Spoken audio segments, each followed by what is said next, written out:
souvent. Mes meilleurs potes de l'EM. Pas pour des activités pas forcément professionnelles, mais... Ouais, complètement. Je revois régulièrement déjà le bureau du club digital, parce que du coup j'organise des événements régulièrement sur Paris, donc je vois très souvent des anciens, que ce soit pour prendre des verres, pour les aider dans le business, dans ce qu'ils font de manière générale, ou pour organiser des événements. On a créé un groupe WhatsApp qui marche très bien, et donc je les ai, ils sont pas nombreux ce soir, mais je les ai mis à jour, je leur ai posté des photos de ce soir et ça valait le coup.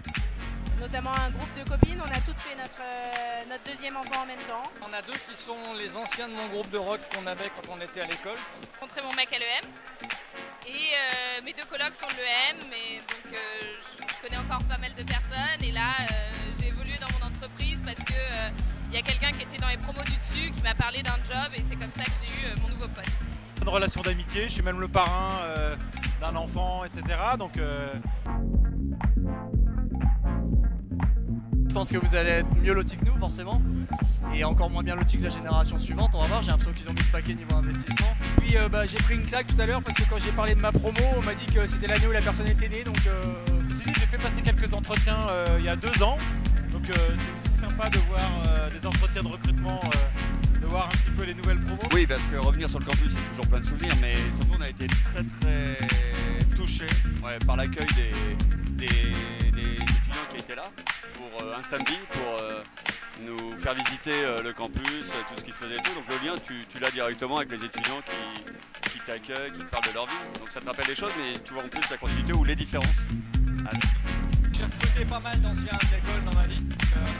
J'ai des liens avec pas mal de gens. J'ai recruté à peu près 250 EM Lyon depuis que je suis sorti de l'école. Et donc forcément dans mes collaborateurs, j'ai à peu près une petite centaine de EM Lyon qui travaillent dans mon entreprise. Et j'ai toujours le bonheur de travailler avec eux.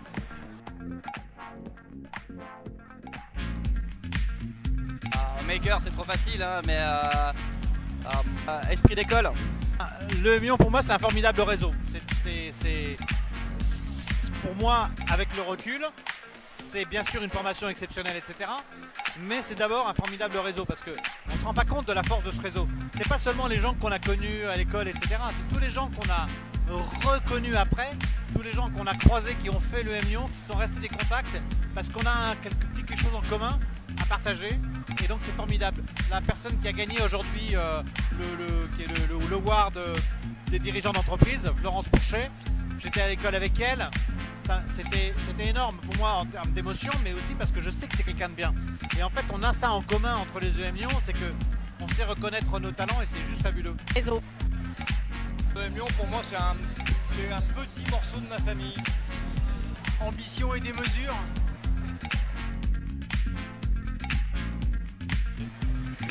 Peu importe. Le meilleur souvenir de l'EM Lyon. Je sais pas, l'ambiance, les bons amis. Le BD, c'était une super aventure, on avait une super équipe, on a fait plein d'événements. Et ça, je pense qu'on s'en souvient, plein de week-ends aussi, toute l'équipe. Donc ça, on s'en souviendra toute notre vie, je pense. De toute façon, c'est sûr, c'est Shanghai, ouais, je pense. Shanghai, c'était génial, on s'est vraiment beaucoup marré. En fait, on s'amusait franchement beaucoup au Drakkar. Les foot qu'on se faisait, des restos tous ensemble, ce type d'activité extra, on va dire extra académique. Avec le recul, il y a un souvenir dont je suis super fier, c'est la création de ce qui est devenu Solidaritaire. Café-théâtre, je sais pas si ça existe encore, mais les cafés-théâtres, et je me souviens être monté sur scène pour chanter alors que j'ai jamais eu le sens du rythme, mais c'était un bon moment. Qui s'appelle aujourd'hui la Croise-Pac. La première année, c'était a priori la promo 96, ça s'appelait pas la Croise-Pac, on était parti avec 4 bateaux de La Ciotat et voilà, on était 32 à l'époque et je suis content de voir que ça existe encore. Ça a beaucoup grossi, donc longue vie à la Croise-Pac. Merci beaucoup. On est à fond derrière l'école.